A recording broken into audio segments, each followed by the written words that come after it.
zápas sledujeme spoločne s Robertom Kukalovičom, tak sa tešíme na to, ako naši otvoria tento svetový šampionát v hale, ktorá je zasľúbená slovenskému hokeju v Hartwall aréne.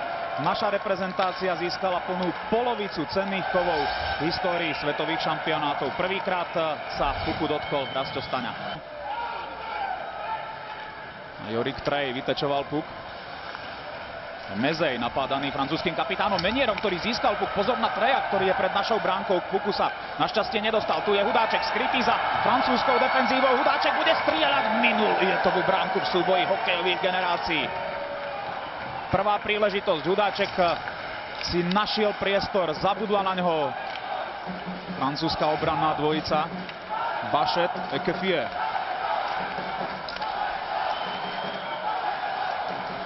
Bašet. Vidím, už bol Štimpel. Vynikajúco zapracoval Miroslav Šatan pred brankou. Je Hudáček, Šatan môže zakončovať sám. Miro Šatan! Zázračný zákrok Ieta. Myslím, že to hokejkou teraz zastavil pred brankovou čiarou. Miro Šatan si ho krásne vymiešal, dokázal si ho položiť, ale náš kapitán nedokázal ešte otvoriť skóre. V druhej minúte tohto stretnutia potešiť nás môže Hudáček, ktorý prenikol cez Žanela. Vyhrávka medzi kruhy. Krásna príležitosť. Miro Šatan druhýkrát v zápase vychytaný Ietom. Tentoraz vynikajúci zákrok lapačkou od francúzskeho golmana. Hudáček ale predviedol presne svoje kvality. Teraz však príležitosť na opačnej strane. Rastio Staňa odolal. Aj taký zvláštny odskok puku teraz daroval príležitosť Bertrandovi. Puk na tom ľade zradil dvojicu našich obrancov, ktorí sa spoliehali aj jeden na druhého a aj na to, že puk bude pokračovať vo svojej dráhe. Rozbehnutí Francúzi opäť v blízkosti nášho brankára, ale Johan Ovitu sa našťastie do koncovky nedostal. Teraz sa to rozprúdilo, hrá sa veľmi útočný hokej. Miklíkov gól! Nádhera, prvý gól na týchto majstrovstvách sveta. Ofenzívne preteky, ktoré rozbehli Andersonovi zverenci so slovenskou reprezentáciou, sa končia otváracím gólom celého šampionátu. Na starost si to zobral Michel Miklík. Takéto strely on ovláda. Veľmi pekná jednoduchá akcia, prekryženie, okamžitá strela po prihrávke. Vidíme. A sám Buet bol prekvapený, očakával, že náš hráč to potiahne hlbšie do pásma. Do rohu bude sa snažiť zakombinovať. A nedá sa povedať, že by mal zakrytý výhľad. Jednoznačne ide po tých dvoch veľmi úspešných zákrokoch. Tento bol na jeho vrúb, ale aj tak dobre.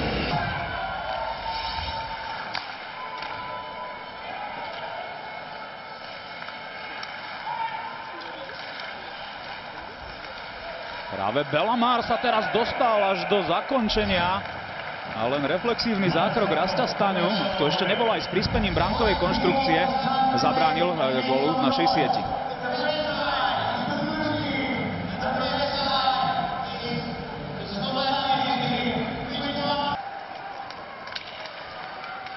Bližňák neodzbrojil Charlesa Bertranda, ktorý môže ísť až do dôraznej koncovky. Tam dostali francúzski hráči príliš veľa priestoru pred našim bránkoviskom, ale teraz prečíslenie, 3 proti 2. Prihrávka na Kopeckého od Radivojeviča, ktorý minul bránku. Tomáš Kopecký bol v dobrej pozícii. Pekne brániacich hráčov stiahol so sebou Mário Bližňák a tak sa Radivojevičovi otvorila šanca na finálnu prihrávku. Ešte raz sa pozrieme na to, ako Charles Bertrand sa vymanil z Bližňákovho zovretia. Prvá strela dorážka a ďalším dorážkam sa už našťastie Francúzi nedostali. A tu tá Kopeckého tutovka. V záverečnej polminúte úvodného dejstva presilovka aj s Miklíkovou strelou, ale tentoraz nebolo také presné. Udarený trošku zaprekážal s Milanom Jurčinom. Ešte pozor na Francúzov, ale Menier bude radšej zdržiavať hru a zbierať sekundy, aby aspoň do prestávky Francúzi udržali tento stav. V tejto chvíli koniec úvodného dejstva. Slovensko vyhralo prvú tretinu 1-0 po góle Miklíka z 9. minúty, ale Rastio Staňa si zachytal naozaj poriadne. Síce aj Cristobal Iet, ale prekonal ho iba Miklík. Rastia Staňu našťastie nikto. Hoci tých príležitostí mal Andersonov tým naozaj viac ako dosť. Na začiatku druhej tretiny sa však ešte budú musieť Francúzi brániť našej presilovke v trvaní 83 sekúnd.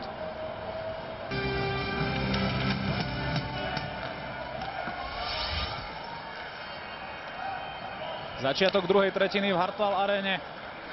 Slovensko hrá presilovku pri vylúčení Nikolasa Beša za podrazenie. Šanci, ktorú mal Libor Hudáček. No tu Daloga nemohol stihnúť a naopak musí pridať, pretože ho naháňa francúzska sedmička Jorik Trej. Práve korčuliarske prednosti výrazne zapracovali v prospech Mareka Dalogu pri jeho reprezentačnej pozvánke. Už hráme proti 5 francúzským hráčom, ale napriek tomu Záborský v šanci. Ešte Záborského možnosť po tom, čo získal svoj prvý bodík na majstrovstvách sveta v polovici 9. minúty, keď spolupracoval s Miklíkom na otváracom góle tohto stretnutia. Teraz Záborský mohol skórovať, zvlášť táto dorážka volala po góle. To je presne to, o čom hovoril Rišo Linter v štúdiu, že on si vie nájsť tie puky aj v blízkosti bránkoviska.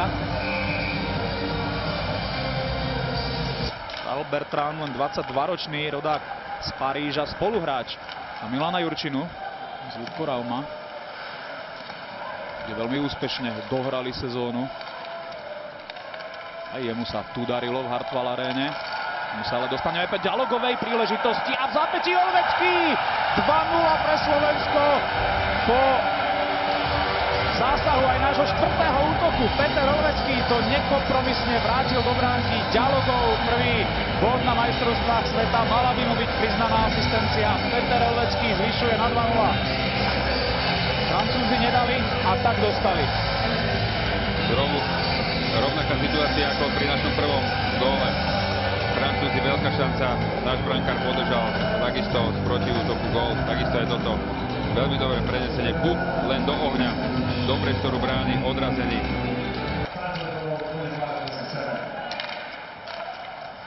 Už sa však Francúzi dostali až na dostrel našej bránky a ďalšia príležitosť. Jorik Trej triafka žrtku z Taňovej bránky.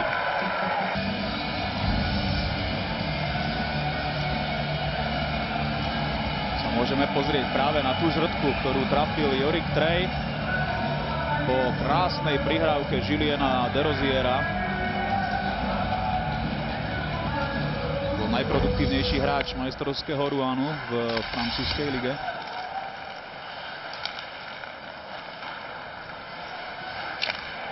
Tedy ho Da Costu odtlačil Jurčina.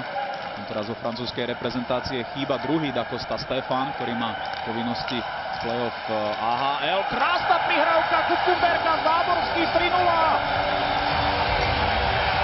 Tomáš Záborský v krajine tisícich jazdier strieľa góly priamo na požiadanie. Aj v SM Lige v predchádzajúcich dvoch sezónach, aj teraz na majstrovstvách sveta jeho prvý gól, celkovo druhý bod.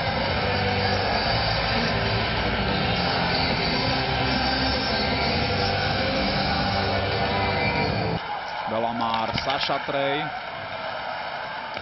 Strieľanú prihrávku nikto nedokázal tečovať. Bertrandová strela. Je taká strieľaná prihrávka. Našťastie ju nikto netečoval. Šatan si sám vypracoval gólovú príležitosť. Opäť ho vychytal Cristobal Viet. Ale znovu Miro Šatan druhýkrát v zápase nepotreboval nikoho na to, aby si vypracoval šancu, ozbrojil francúzskeho brániaceho hráča. To je špecialista na klepnutie prihrávky supera, či je to vo vzduchu, alebo v volade.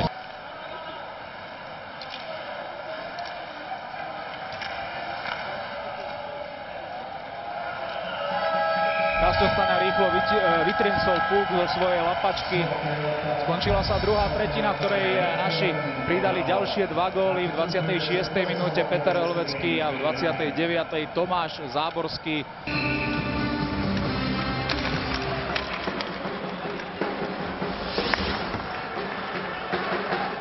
Začiatok tretej tretiny tohto stretnutia, v ktorom je Slovensko naladené na víťaznú vlnu.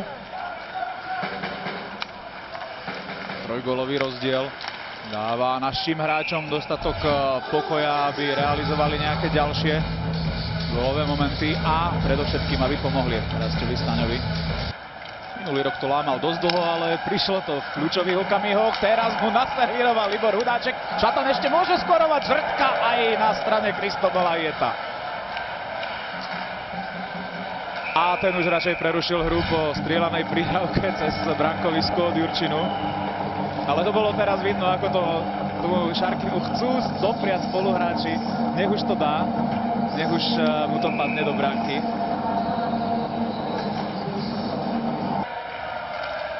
Križňák.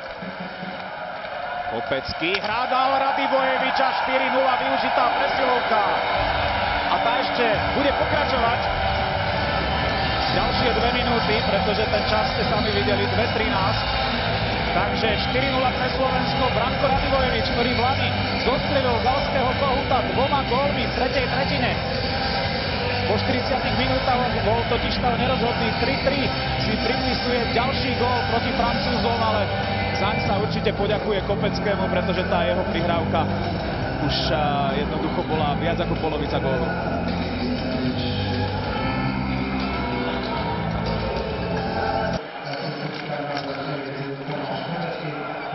Našiel Jurčinu, tu je Hudáček, ktorý skúsil prekonať Ieta opakovanou strelou, ani tá sa do bránky nezmestila. Ešte Šatan vrátil Hudáčkovi. Pod bránkou je Štimpel. Hudáček si vybral Jurčinu. Znovu Hudáček, Šatanová strela, Miro Šatan využíva presilovku 5-0. Už to padlo aj Šarkimu v zápase, v ktorom vyrovnal Martina Štrváka v počte reprezentačných štartov. 162. krát. V drese slovenskej reprezentácie Miro Šatan, 81. gól. Neuveriteľná bilancia. Prakticky 20-ročnica v drese slovenskej reprezentácie pre Mira Šatana, ktorú ohraničujú zatiaľ tieto čísla. 5-0, vedieme nad Francúzskom.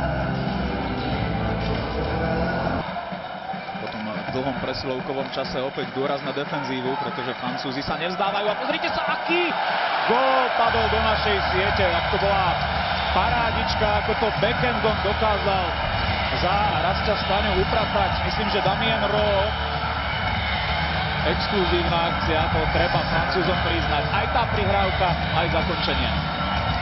A Rico Lindner to veľmi dobre spomenul v štúdiu. Už sa nemusíme venovať zvýšenému počtu strelených gólov. Už treba pracovať na defenzíve a toto bola jedna z obrovských defenzívnych chýb podaní našich hráčov, ktorí bol na ľave. Bertrand vynikajúco zapracoval pri mantineli. Bozonova šikovná prihrávka. No a naozaj exkluzívne to zakončil Damien Rowe.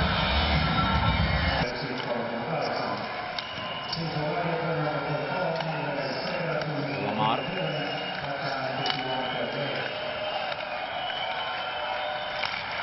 A je tu zníženie na 2-5.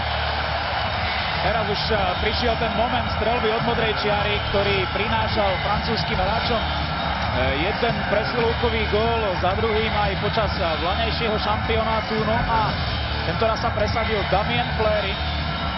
V týchto situáciách sú veľmi silní. Prihrávka cez celú šírku pásma, okamžitá streľba z prvej. Majú to dokonale nacvičené až do tohto priebehu, až do tohto momentu sa nám to podarilo brániť. Toto sme trošku podcenili. Strela bola excelentná. Mali tam Francúzi 2 pravákov pripravených na okamžitú strelu. Aj Ekepie na osi ihriska, aj Fleury o čosi bližšie k bránke.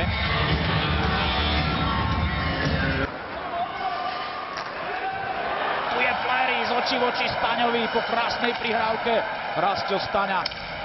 Treba povedať, že je asi našim najlepším hráčom, lebo zlikvidoval rozhodne viac ako 3 gólové možnosti Francúzov a náš tým vyhráva práve o tie 3 góly. Už si išiel vyzdvihnúť puk do rohu. Výborne Andrej Sekera, ktorý vystihol prihrávku a púšťa sa dopredu. Vytvára prečíslenie Sekera. Pekná akcia, backendový zákrok a je tam gól. Libor Hudáček, 6-2. 63 sekúnd pred koncom tohto zápasu.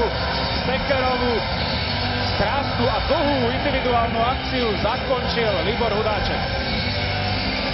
Toto od neho všetci očakávame od Andreja. Dokáže vykontrolovať s prehľadom, vyviesť puk do útočného pásma, tam rozohrať útočnú akciu. Presne toto je to, čo nielen tréneri, ale aj hokejová verejnosť na Slovensku očakáva. Posledné striedanie našich v tomto stretnutí. Miklik ešte zatiahol rúk francúzskym hráčom. Myslím, že teraz, keby boli keby sa nehrali posledné sekundy zápasu, už by rozhodcovia pískali príliš veľa hráčov na ľade, ale nechali to dohrať tak, pretože rozdiel 4 gólov jednoznačne určil toho lepšieho v tomto stretnutí. Vladimír Vujtek vstúpil víťazným spôsobom do turnaja majstrovstiev sveta. On aj Peter Oremus prijali gratuláciu od zväzového prezidenta Igora Nemečka.